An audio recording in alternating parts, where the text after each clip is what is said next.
아들이 장인에게 맞아서 도망왔다니 정말 충격입니다. 혼자 온 아들의 얼굴에 시퍼런 멍이 들어 있었고 넘어졌다는 거짓말 뒤에 숨겨진 진실은 상상 이상으로 끔찍했습니다. 밤에 이불을 덮어주려다 본 아들의 등과 옆구리, 온몸에 새것과 오래된 멍들이 뒤섞여 있었습니다. 이건 한 번이 아니었습니다.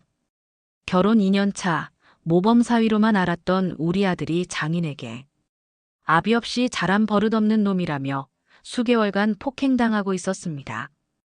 더 기가 막힌 건 며느리였습니다. 남편이 맞는 걸 보고도 조금만 참으면 되는데 왜 못 참아요? 60대 홀어머니가 분노로 떨리는 손으로 내린 선택, 과연 옳았을까요? 그 이야기를 지금 시작하겠습니다.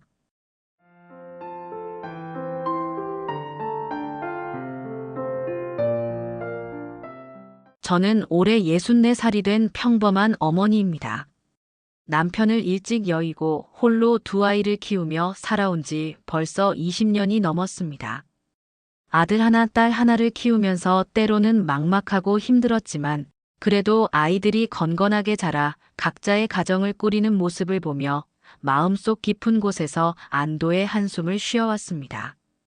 우리 아들은 어려서부터 착하고 순종적인 성격이었습니다. 아버지 없이 자라면서도 삐뚤어지지 않고 바르게 자랐고 어머니인 저를 챙기는 마음도 남달랐습니다.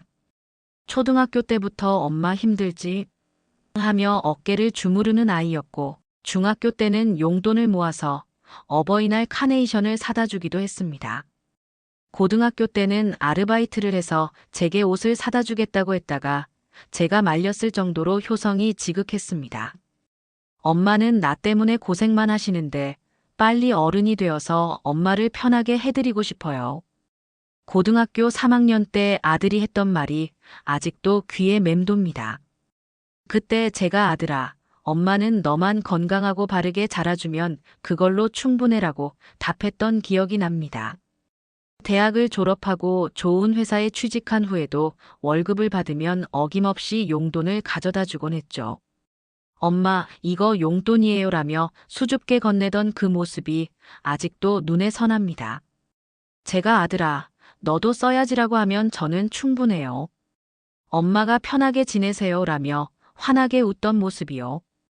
그럴 때마다 제 마음이 뿌듯하면서도 한편으로는 미안했습니다. 아직 총각인데 어머니 용돈부터 챙기는 아들을 보면서요. 28살에 좋은 여자를 만나 결혼할 때 저는 정말 마음이 놓였습니다. 이제 아들도 자신의 가정을 꾸리고 행복하게 살 거라고 생각했거든요. 결혼식 날 아들이 제 손을 잡고 엄마 그동안 고생 많으셨어요. 이제 저도 가정을 이뤘으니까 더 자주 찾아뵐게요 라고 말했을 때 제 눈에서 감동의 눈물이 흘렀습니다. 며느리는 얌전하고 착해 보이는 여자였습니다. 처음 인사를 나누었을 때 깍듯하게 절을 하며 어머님, 잘 부탁드립니다. 부족한 며느리지만 최선을 다하겠습니다 라고 말하던 모습이 아직도 기억에 생생합니다. 목소리도 조근조근하고 예의 바른 아이였습니다. 키는 작은 편이었지만 단정하고 깔끔한 인상이었고 말할 때마다 살짝 고개를 숙이는 모습이 겸손해 보였습니다. 결혼 후 첫 명절에 둘이 함께 찾아왔을 때도 며느리는 정말 정성스럽게 음식 준비를 도와주었습니다. 어머님, 제가 도와드릴게요라며 자연스럽게 부엌으로 들어와서 설거지며 반찬 준비를 거들어 주었습니다. 아들이 괜찮다고 말려도 괜찮아요, 오빠. 어머님 혼자 하시기 힘드실 텐데요 라며 소매를 걷어붙이고 일을 도왔습니다. 그때 며느리가 어머님, 이 나물 어떻게 무치는 거예요? 저도 배우고 싶어요라고 물어보던 모습이 기억납니다. 제가 하나하나 가르쳐주면 아, 그렇게 하는 거군요. 다음에는 제가 해볼게요라며 열심히 메모까지 하던 모습이 대견했습니다. 명절 내내 며느리는 정말 완벽한 며느리였습니다. 어른들께 인사드릴 때도 예의 바르게 절을 하고 음식을 나를 때도 자연스럽게 도와주었습니다. 저희 딸이 언니 진짜 착해 보여라고 속삭여줄 정도였으니까요. 아들도 행복해 보였습니다. 며느리를 바라보는 눈빛이 애정으로 가득했고 며느리가 무엇을 하든 우리 신랑이 정말 잘해라며 자랑스러워했습니다. 두 사람이 서로를 아끼는 모습을 보니 제 마음도 흐뭇했습니다. 결혼 후 몇 개월 동안은 정말 평화로웠습니다. 아들은 한 달에 두세 번씩 며느리와 함께 안부를 묻으러 왔고 제가 몸이 안 좋을 때는 병원에 모셔다 주기도 했습니다. 며느리도 어머님, 몸 괜찮으세요? 무리하지 마세요라며 걱정해 주었습니다. 특히 제가 감기에 걸렸을 때 며느리가 직접 삼계탕을 끓여서 가져온 적이 있었습니다. 어머님께서 아프시다고 하니까 걱정되어서요. 제가 끓인 삼계탕이니까 드시고 빨리 나으세요라며 정성스럽게 차려준 음식을 보니 정말 고마웠습니다. 아이고 고마워라. 이런 걸 언제 준비했어? 제가 감동하여 말하니 며느리가 저희가 가족인데요. 모료라며 수줍게 웃었습니다. 그런 며느리를 보며 정말 좋은 아이를 만났구나 싶어서 안심했습니다. 하지만 그 평온한 일상이 산산조각 난 것은 바로 지난 금요일 저녁이었습니다. 그날은 유난히 쌀쌀한 늦가을 날씨였습니다. 바람이 차갑게 불어서 창문 틈으로 스며드는 찬 기운에 일찍 난방을 켰던 기억이 납니다. 저는 혼자서 저녁 준비를 하며 평소처럼 텔레비전을 보고 있었는데 저녁 7시쯤 현관문이 열리는 소리가 들렸습니다. 평소에 아들이 며느리와 함께 올 때와는 다른 왠지 무거운 발걸음 소리였습니다. 마치 무거운 짐을 지고 천천히 걷는 것 같은 조심스럽고 힘든 발소리였습니다. 그리고 평소 같으면 엄마 왔어요 하고 밝게 인사하던 아들인데 그날은 별다른 말이 없었습니다. 혼자 왔네. 거실로 들어오는 아들을 보며 제가 말했을 때 그 순간 제 눈에 들어온 광경은 정말 충격적이었습니다. 아들의 왼쪽 광대뼈 부근에 시퍼런 멍이 크게 들어 있었고 아래 입술 한쪽이 부어올라 있었습니다. 평소 조심스럽고 차분한 성격으로 다칠 일이 거의 없던 아들의 그런 모습을 보니 가슴이 철렁 내려앉았습니다. 아들은 어려서부터 운동을 싫어해서 축구나 농구 같은 격한 운동은 하지 않았고 회사에서도 사무직이라 다칠 일이 별로 없었거든요. 아이고 어떻게 다쳤어? 제가 깜짝 놀라며 다가가자 아들은 잠시 머뭇거리더니 넘어졌어요 라고 대답했습니다. 하지만 그 목소리에는 평소의 밝음이 전혀 없었습니다. 오히려 지치고 무거운 느낌이었고 눈도 제대로 마주치지 않으려 했습니다. 아들의 표정을 자세히 보니 평소와 많이 달랐습니다. 눈가에 다크서클이 짙게 끼어 있고 얼굴 전체가 헬쑥하고 지쳐 보였습니다. 그리고 무엇보다 평소 저를 보면 환하게 웃던 아들이 그날은 억지로 미소를 짓는 것 같았습니다. 어디서 넘어졌는데? 이렇게 심하게? 제가 걱정스럽게 물어보자 아들은 회사에서 계단에서 넘어졌어요 라고 답했지만 목소리가 떨리고 있었습니다. 30년 넘게 키운 아들의 표정을 보니 뭔가 숨기고 있다는 것을 직감할 수 있었습니다. 평소 솔직하고 거짓말을 모르는 아들이 이렇게 시선을 피한다는 것 자체가 이상했습니다. 어려서부터 잘못을 하면 스스로 와서 엄마 미안해요 라고 말하던 아이였거든요. 그런 아들이 이렇게 눈을 피하고 있으니 분명히 뭔가 있구나 싶었습니다. 아들아, 정말 넘어진 거야? 왜 이렇게 상태가 안 좋아 보이지? 제가 다시 물어보니 아들이 잠시 당황하는 기색을 보이더니 네, 그냥 좀 피곤해서 그래요 라고 답했습니다. 그런데 아들이 소파에 앉으면서 아야하고 작은 신음소리를 내는 것이 들렸습니다. 그리고 등을 소파에 기댈 때도 조심스럽게 마치 어딘가 아픈 것처럼 천천히 움직였습니다. 어디 또 다친 데 있어? 제가 걱정스럽게 묻자 아들이 아니에요. 괜찮아요 라고 답했지만 표정이 어두웠습니다. 평소 같으면 제가 저녁 준비하는 것을 보고 엄마 뭐 도와드릴까요? 라고 먼저 나서던 아이인데 그날은 그냥 멍하니 앉아 있었습니다. 아들은 그날 저녁 내내 말수가 적었습니다. 평소 같으면 회사 일이나 일상적인 이야기를 나누며 즐겁게 식사를 했는데 그날은 젓가락을 들고 음식을 집어먹는 것조차 조심스러워 보였습니다. 오른 손목을 자꾸 만지작거리고 몸을 움직일 때마다 살짝 얼굴을 찡그리는 것이 보였습니다. 입맛이 없어. 왜 이렇게 안 먹어? 제가 걱정스럽게 물어보니 아들이 아니에요. 맛있어요 라고 답했지만 실제로는 몇 숟가락 뜨지 못했습니다.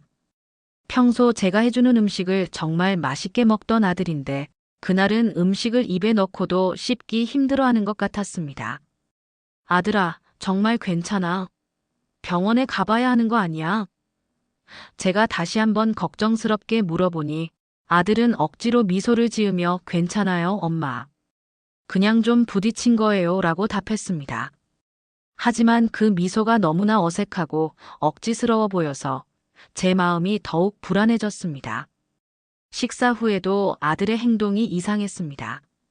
평소 같으면 설거지를 도와주거나 제와 함께 차를 마시며 이야기를 나누곤 했는데 그날은 엄마 저 좀 쉴게요라며 거실 소파에 누워버렸습니다. 그날 밤 아들은 자기 방에 가지 않고 거실 소파에서 잠들었습니다. 방에 가서 자지 그래 하고 물어봤더니 소파가 더 편해요라고 했지만 아마도 몸이 아파서 침대에 눕기 힘들었던 것 같습니다. 저는 깊은 잠에 빠진 아들의 모습을 보며 마음이 무거웠습니다. 아들이 잠들어서도 가끔 뒤척이거나 으음하고 신음소리를 내는 것이 들렸습니다. 깊이 잠든 것 같지 않았고 자주 몸을 움직이며 불편해하는 모습이었습니다. 평소 잠을 잘 자던 아이인데 그런 모습을 보니 정말 어디가 많이 아픈 것 같았습니다. 밤 11시쯤 아들이 완전히 잠든 것을 확인하고 이불을 덮어주려고 살그머니 다가갔습니다. 그런데 그때 제가 본 광경은 정말 충격 그 자체였습니다. 아들이 입고 있던 티셔츠가 올라가 있었는데 등과 옆구리, 어깨 부분에 크고 작은 멍들이 여러 개 들어있는 것이 보였습니다. 어떤 멍은 검푸른색으로 변해 있었고 어떤 것은 노란빛을 띠고 있어서 명백히 여러 번에 걸쳐 생긴 상처들이었습니다. 가슴 부분도 살짝 보였는데 역시 비슷한 멍들이 있었습니다. 제 손이 덜덜 떨리며 입을 막았습니다. 이 정도의 상처는 단순히 넘어진 것으로는 절대 생길 수 없는 것이었습니다. 멍의 색깔을 보니 시기가 다 달랐습니다. 어떤 것은 최근에 생긴 것 같이 붉고 어떤 것은 며칠 된 것 같이 노랗게 변해 있었습니다. 이것은 한 번에 생긴 상처가 아니라 여러 번에 걸쳐서 맞은 흔적이 분명했습니다. 그 순간 머릿속이 완전히 하얘졌습니다. 누가 우리 아들을 이렇게 때린 걸까? 왜 아들이 이런 일을 당하고도 말하지 않는 걸까?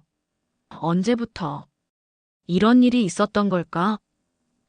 온갖 생각이 머릿속을 복잡하게 스쳐 지나갔습니다.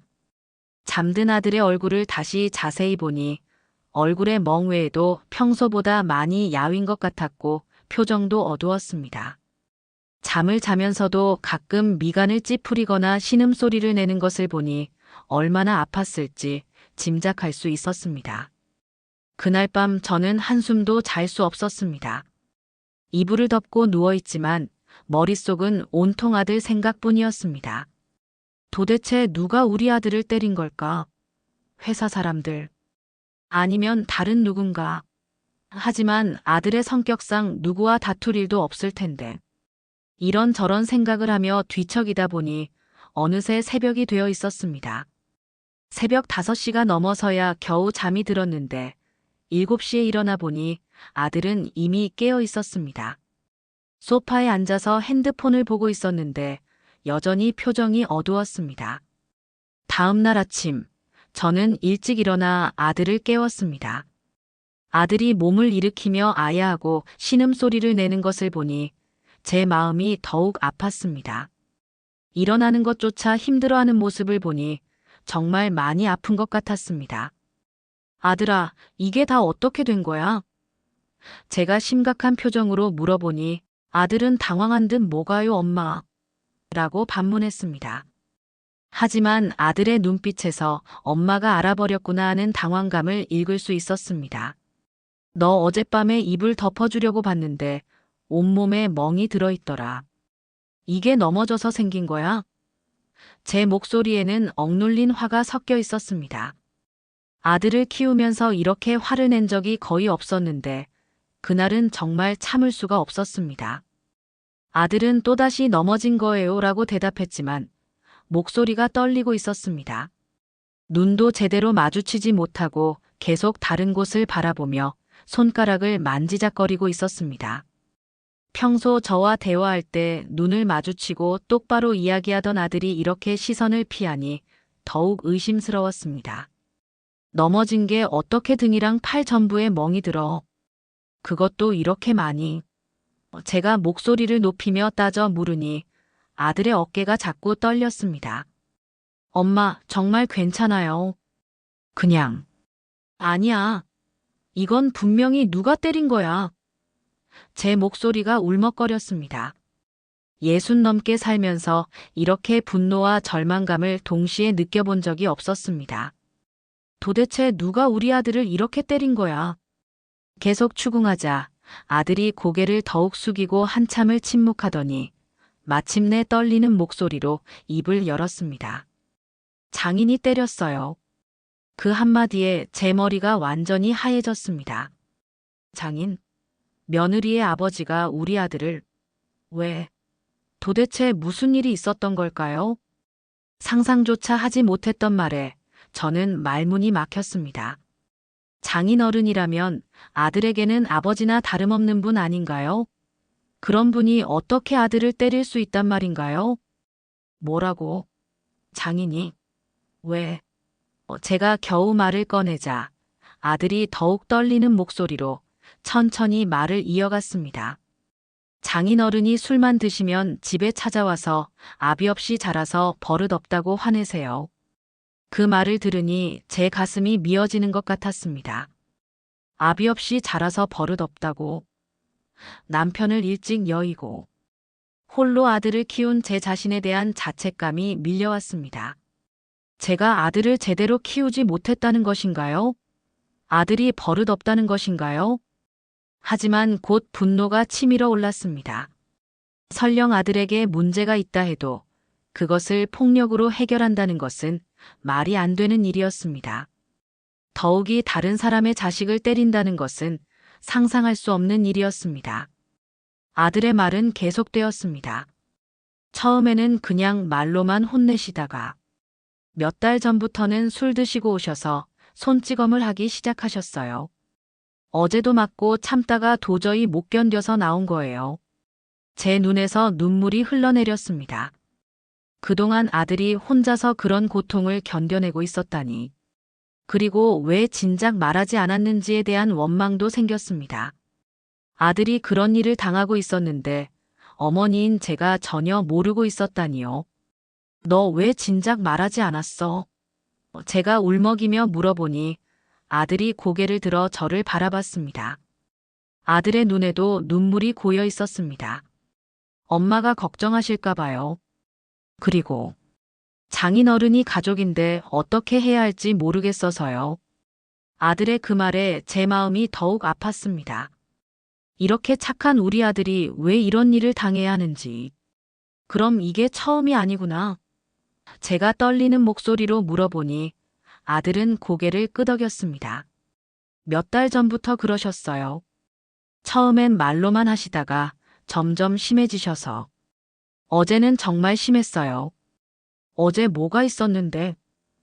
제가 자세히 물어보자 아들이 힘들게 대답했습니다. 장인어른이 저녁 때 술 드시고 오셔서 갑자기 화를 내시면서 때리기 시작하셨어요. 아비도 없는 놈이 건방지다.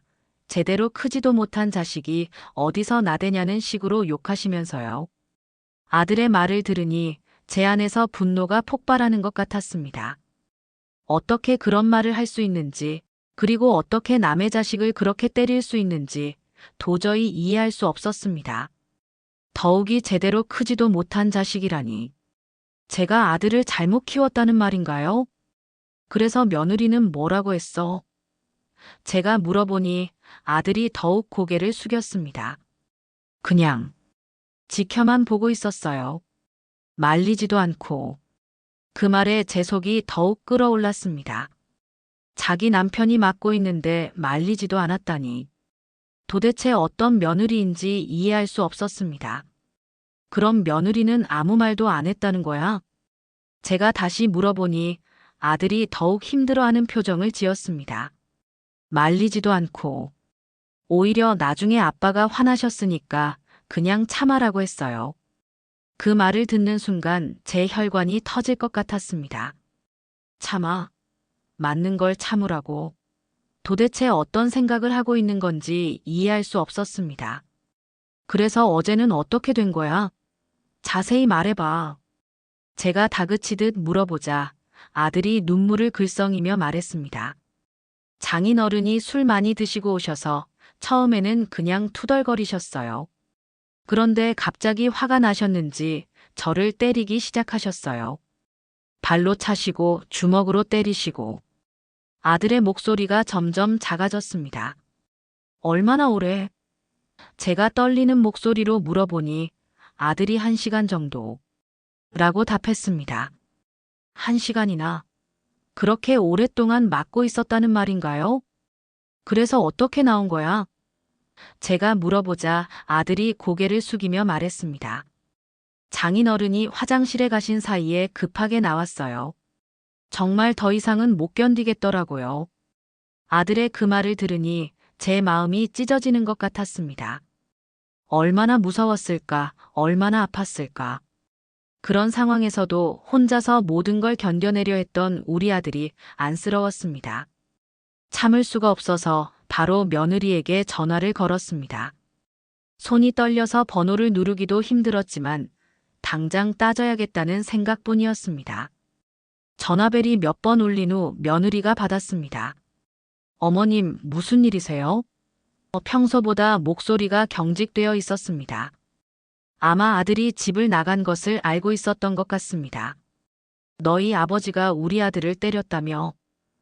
제가 흥분해서 소리를 지르니 전화 너머로 며느리가 당황하는 소리가 들렸습니다. 어머님, 그게 뭐야? 온몸에 멍이 들어서 집에 왔어. 이게 한두 번이 아니라며. 제 목소리가 점점 커졌습니다. 평생 이렇게 화를 낸 적이 없었는데 그날은 정말 참을 수 없었습니다. 처음엔 며느리가 당황하더니 잠시 후 어머님, 아버지가 그러시긴 하는데 오빠도 좀 잘못이 있어요 라고 말했습니다. 그 말을 듣는 순간 제 혈압이 치솟는 것 같았습니다. 잘못이 뭐가 있어? 맞을 짓을 했다는 거야? 제가 화를 내자 며느리는 잠시 침묵하더니 오빠가 아버지께 대답을 안 한다고 화내셨어요. 그리고 집안일도 안 도와준다고. 집안일? 너희 집 집안일을 왜 우리 아들이 해야 해? 제가 어이없어 하며 소리쳤습니다. 그리고 대답을 안 한다고 때려도 된다는 거야? 남자가 왜 그걸 못 참아요? 조금만 참으면 되는데.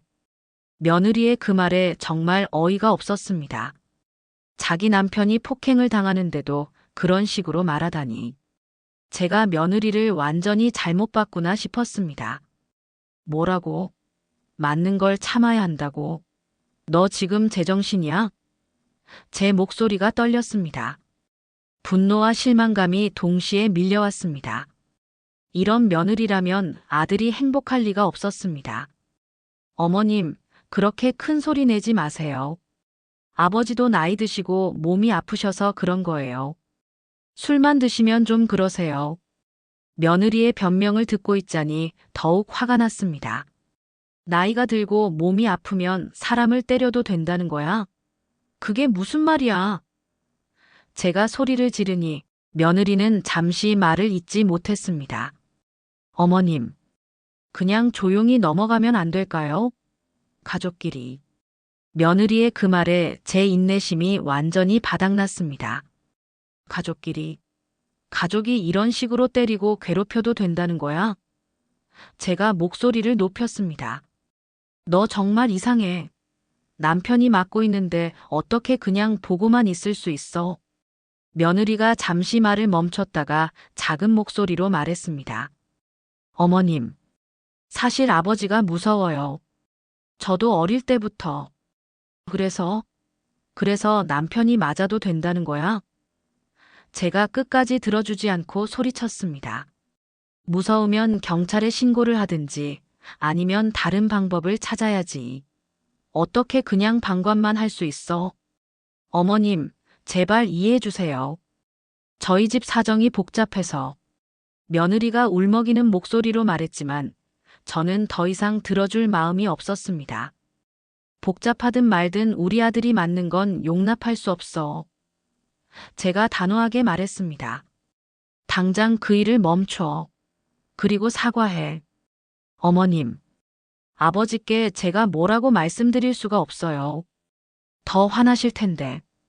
며느리의 그 말에 제가 완전히 폭발했습니다. 뭐라고 말씀드릴 수 없어. 그럼 우리 아들은 계속 맞아도 된다는 거야? 제 목소리가 떨렸습니다. 너희 아버지가 더 화내면 어쩌고, 무서우면 어쩌고. 그런 말만 하지 말고 뭔가 해봐. 전화를 끊고 나니 온몸이 부르르 떨렸습니다. 이런 며느리라면 아들이 계속 그 집에 있어서는 안 되겠다는 생각이 들었습니다. 견딜 수가 없어서 그날 바로 동네에 있는 법무사 사무실로 찾아갔습니다. 사실 처음에는 망설였습니다. 법무사 사무실 앞에서 한참을 서성이며 내가 이런 곳에 올 줄 몰랐는데 라는 생각에 서글프기도 했습니다. 하지만 아들의 멍든 몸을 생각하니 더 이상 망설일 수 없었습니다. 이대로 두면 아들이 더 큰 위험에 처할 수도 있다는 생각이 들었습니다. 법무사 선생님은 60대 중반의 자상해 보이는 분이었는데 제 이야기를 차근차근 들어주셨습니다. 아들이 당한 일을 자세히 설명하니 선생님의 표정이 점점 심각해졌습니다. 몇 달 동안 지속적으로 폭행을 당했다고 하셨죠? 법무사 선생님이 확인하듯 물어보시자 제가 네, 그런 것 같아요. 어제 몸을 보니까 멍이 여러 개 있었거든요 라고 답했습니다. 어머님, 이건 명백한 폭행입니다. 바로 고발하셔야 해요. 법무사 선생님의 단호한 말에 제가 그런데 가족인데 라고 망설이니까 선생님이 고개를 저으셨습니다. 가족이라고 해서 폭행이 용납되는 건 아닙니다. 오히려 가족 간의 폭행은 더욱 심각한 문제예요. 선생님의 말씀에 고개를 끄덕였습니다. 지금 조치를 취하지 않으면 폭력이 더 심해질 수 있어요. 가해자들은 보통 처음에는 가볍게 시작하다가 점점 더 심하게 폭력을 행사하거든요. 그 말을 듣고 보니 그동안 제가 너무 순진하게 생각했던 것 같았습니다. 가족이니까 혹은 장인이니까 참아야 한다는 생각 자체가 잘못되었던 것입니다. 그럼 어떻게 해야 하나요? 제가 물어보니 선생님이 차근차근 설명해 주셨습니다. 우선 병원에 가서 진단서를 받으세요. 그리고 경찰서에 가서 고발장을 접수하시면 됩니다. 증거가 명확하니까 처리가 될 겁니다. 진단서를 받으려면 병원에서 어떻게 말해야 하나요? 제가 걱정스럽게 물어보니 선생님이 그냥 사실대로 말씀하시면 됩니다. 의사 선생님들은 이런 경우를 많이 보셨거든요 라고 답해 주셨습니다. 그날 바로 아들과 함께 병원에 갔습니다. 아들은 처음에 엄마 꼭 이래야 해요? 라며 망설였지만 제가 아들아, 이건 너를 위한 일이야. 이렇게 두면 안 되라고 설득했습니다. 병원에 가는 길에 아들이 엄마 장인어른이 더 화내시면 어떡하죠? 라고 걱정스럽게 물었습니다. 그 말에 제 마음이 더욱 아팠습니다. 아직도 가해자를 걱정하고 있다니. 아들아, 너는 아무 걱정하지 마. 엄마가 다 알아서 할게. 제가 아들의 손을 잡으며 말했습니다. 너는 그냥 치료나 받고 몸 회복하는 데만 신경 써. 병원에 도착해서 의사 선생님께 상황을 설명했습니다. 의사 선생님이 아들의 몸을 자세히 살펴보더니 심각한 표정을 지었습니다. 이 상처들은 언제 생긴 건가요? 의사 선생님이 물어보시자 아들이 며칠 전에 라고 대답했습니다. 그런데 이 멍들은 시기가 다 다른 것 같은데요. 어떤 건 최근에 생긴 것 같고 어떤 건 일주일 정도 된 것 같습니다. 의사 선생님의 말씀을 들으니 제 다리에 힘이 빠지는 것 같았습니다. 그제야 알았습니다. 아들이 당한 폭행이 한두 번이 아니었다는 것을, 지속적으로 계속해서 맞아왔다는 것을. 어머님, 이 정도면 상당히 심한 폭행입니다. 의사 선생님이 심각한 표정으로 말씀하셨습니다. 늑골에 금이 간 흔적도 보이고 내부 장기에도 타박상이 있을 수 있어요. 그 말에 제 심장이 멎는 줄 알았습니다. 늑골에 금이 갔다고, 내부 장기까지 그렇게 심하게 맞았다는 건가요? 아들에게 늑골은 언제 다친 거야? 라고 물어보니 아들이 한 달 전쯤에 발로 차이면서 그런 것 같아요 라고 답했습니다. 한 달 전부터 그런 일이 있었는데 아들이 혼자서 끙끙 앓고 있었다니. 완치까지 2주 정도 걸릴 것 같습니다. 하지만 늑골 부분은 좀 더 시간이 필요할 수도 있어요. 의사 선생님이 진단서를 써주시면서 이런 일이 또 있으면 정말 큰일 날 수 있으니까 꼭 신고하세요 라고 당부하셨습니다. 진단서를 받고 나서 바로 경찰서로 향했습니다. 경찰서에 들어서니 마음이 무거웠습니다. 살면서 경찰서에 이런 일로 올 줄은 꿈에도 몰랐습니다. 하지만 아들을 위해서는 꼭 해야 하는 일이라고 생각했습니다. 아들은 여전히 망설이는 기색이었습니다. 엄마, 정말 이래도 될까요? 가족인데. 라고 계속 물어봤습니다. 아들아, 가족이라고 해서 때려도 되는 건 아니야. 이건 명백한 범죄야. 제가 단호하게 말했습니다. 너를 보호하는 게 엄마 역할이야. 담당 경찰관이 자세히 이야기를 들어주었습니다. 어머님, 이런 일이 있으셨군요. 고발장 접수해 드릴게요. 경찰관의 친절한 말투에 조금 안심이 되었습니다. 고발장을 작성하는데 손이 덜덜 떨려서 글씨가 제대로 써지지 않았습니다. 60년을 살면서 이런 서류를 작성하게 될 줄은 몰랐습니다. 가해자에 대해서 알려주실 수 있나요? 경찰관이 물어보자 아들이 장인의 신상 정보를 알려주었습니다. 경찰관이 컴퓨터를 확인하더니 아, 이분 전과가 좀 있네요 라고 말했습니다. 전과가 있어요? 제가 놀라서 물어보니 경찰관이 네, 폭행 관련해서 몇 건 있네요. 상습적인 것 같습니다 라고 답했습니다. 그 말을 듣고 나니 더욱 확신이 섰습니다. 이런 사람이라면 우리 아들뿐만 아니라 다른 사람들에게도 해를 끼쳤을 것이고 앞으로도 그럴 가능성이 높았습니다. 경찰관이 어머님, 걱정하지 마세요. 증거도 충분하고 상황도 명확하니까 처리 잘 될 거예요 라고 위로해 주었습니다. 그 말에 조금이나마 마음이 놓였습니다. 며칠 후 아들이 퇴근하고 와서 엄마 장인어른이랑 며느리가 저 기다리고 있었어요 라고 말했습니다. 아들의 표정이 어두웠습니다. 뭐라고 했어? 제가 걱정스럽게 물어보니 아들이 한숨을 쉬며 대답했습니다.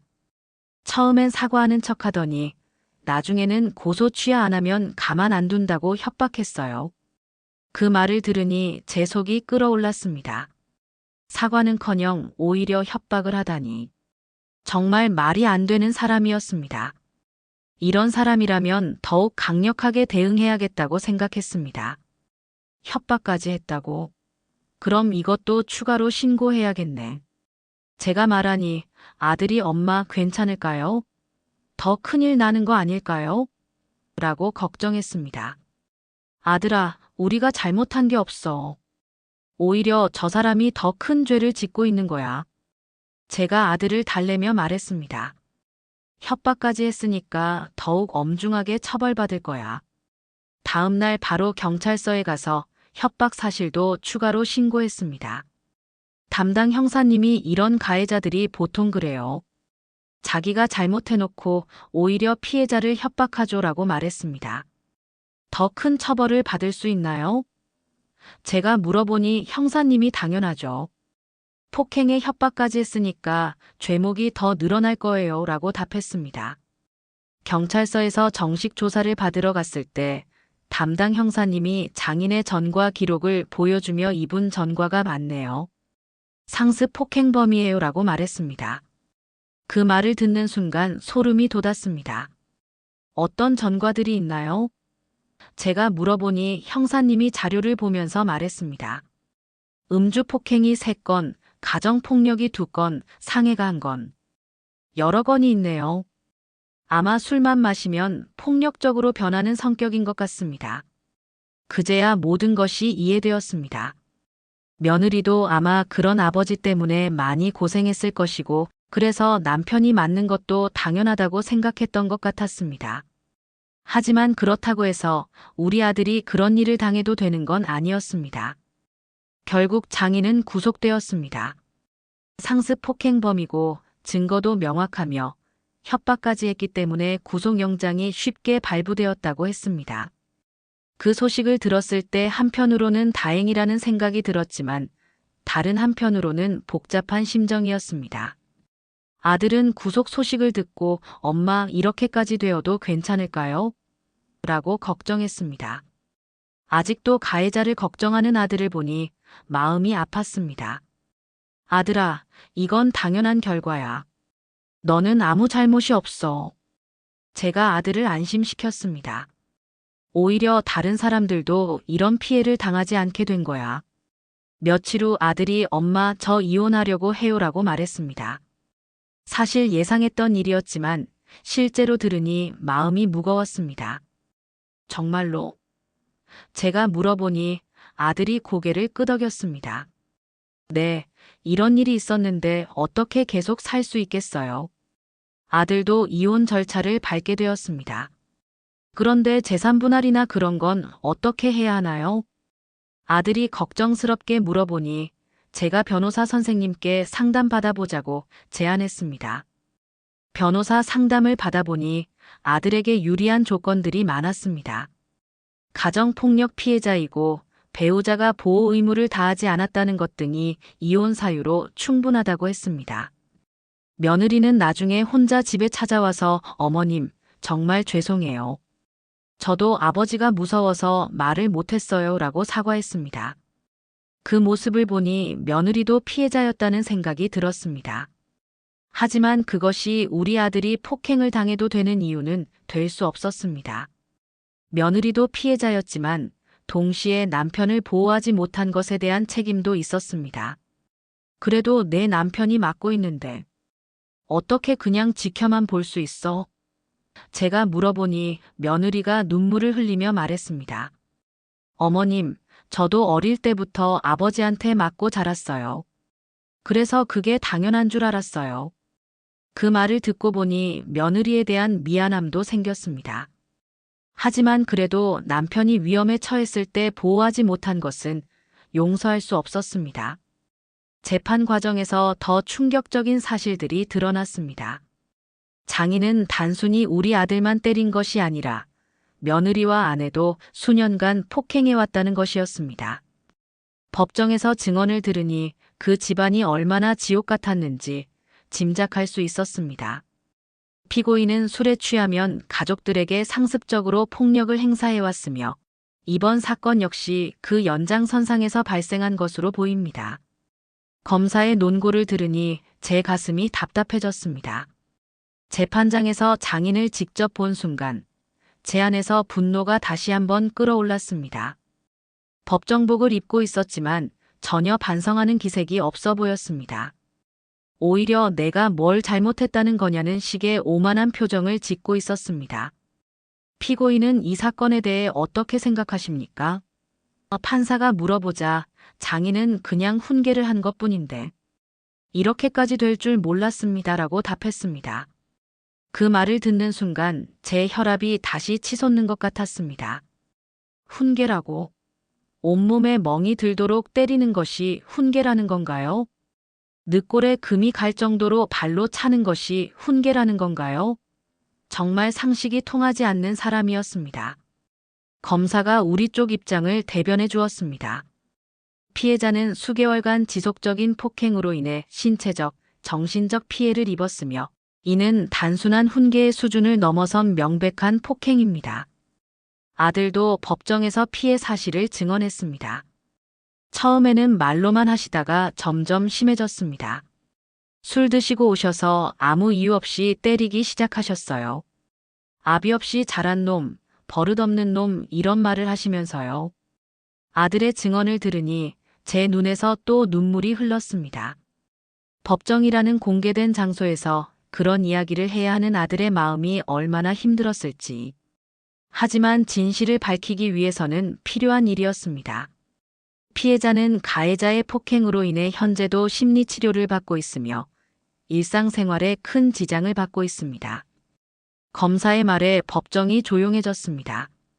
결국 장인은 징역 1년 6개월을 선고받았습니다. 상습 폭행과 협박 등의 죄목이었습니다. 형량이 생각보다 가벼워서 아쉬웠지만 그래도 처벌받는다는 것 자체가 다행이었습니다. 판결문을 들으면서 이 정도면 충분히 교훈을 받을 거야라고 생각했습니다. 하지만 나중에 알게 된 것은 그런 사람들은 쉽게 변하지 않는다는 것이었습니다. 판결이 나온 후 아들과 며느리의 이혼 절차도 본격적으로 시작되었습니다. 재산 분할이나 위자료 문제로 약간의 다툼이 있었지만 변호사 선생님의 도움으로 원만하게 해결되었습니다. 엄마, 이혼하고 나니까 속이 시원해요.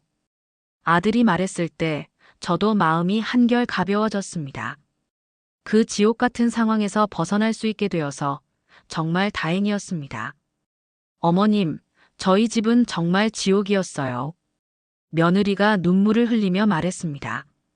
아버지가 술 드시고 들어오면 온 가족이 숨을 죽이고 있어야 했어요. 언제 화를 낼지 몰라서. 그 이야기를 들으니 며느리에 대한 원망이 조금 줄어들었습니다. 그런 환경에서 자란 아이가 어떻게 정상적인 판단을 할 수 있었겠어요? 하지만 그렇다고 해서 우리 아들이 당한 일이 정당화되는 것은 아니었습니다. 그래도 앞으로는 새로운 시작이야. 너도 그런 아버지로부터 벗어날 수 있게 됐잖아. 제가 며느리를 위로했습니다. 비록 이혼하게 되었지만 그 아이도 새로운 인생을 살 수 있게 되었으니까요. 며느리는 어머님 덕분에 용기를 낼 수 있었어요. 저 혼자였다면 평생 그렇게 살았을 거예요 라고 말했습니다. 그 말을 들으니 복잡한 마음이 들었습니다. 지금은 아들이 혼자 작은 원룸에서 살고 있습니다. 처음에는 많이 위축되어 있었는데 시간이 지나면서 조금씩 밝아지고 있는 것 같습니다. 가끔 집에 놀러와서 예전처럼 밝게 웃는 모습을 보면 제 마음도 한결 가벼워집니다. 엄마, 그때 고발하지 않았으면 어떻게 됐을까요? 아들이 물어볼 때가 있습니다. 계속 맞고 살았겠지. 엄마가 잘한 거야. 제가 답하면 아들이 고개를 끄덕입니다. 네, 맞아요. 그때 정말 죽을 것 같았어요. 매일 집에 가는 것이 무서웠어요. 아들의 그 말을 들으니 제 마음이 또 아팠습니다. 그런 공포 속에서 살아야 했던 아들을 생각하니 가슴이 미어지는 것 같았습니다. 하지만 이제는 그런 일이 없을 거라는 안도감도 들었습니다. 아들은 지금 심리 상담도 받고 있습니다. 오랫동안 폭행을 당하면서 생긴 마음의 상처를 치료하고 있는 것입니다. 상담사 선생님 말로는 시간이 걸리겠지만 충분히 회복할 수 있다고 했습니다. 처음에는 사람들이 무서웠어요. 특히 나이 든 남자분들을 보면 장인어른 생각이 나서 움츠러들게 되더라고요. 아들이 상담받으면서 느낀 점들을 이야기해 주었습니다. 하지만 상담받으면서 조금씩 나아지고 있어요. 그때 일이 제 잘못이 아니라는 것도 알게 되었고요. 아들의 그 말에 저도 안도의 한숨을 쉬었습니다. 상담사 선생님은 가정폭력의 피해자들은 자책감을 많이 느끼는데 이것이 본인 잘못이 아니라는 것을 인식하는 게 중요하다고 말씀하셨습니다. 회사에서도 아들의 상황을 이해해 주었습니다. 상사가 이런 일이 있었는지 몰랐다. 앞으로 필요한 게 있으면 언제든 말해라고 해주었다고 합니다.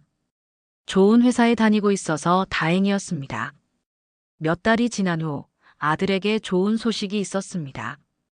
회사에서 승진을 한 것입니다. 엄마, 과장으로 승진했어요.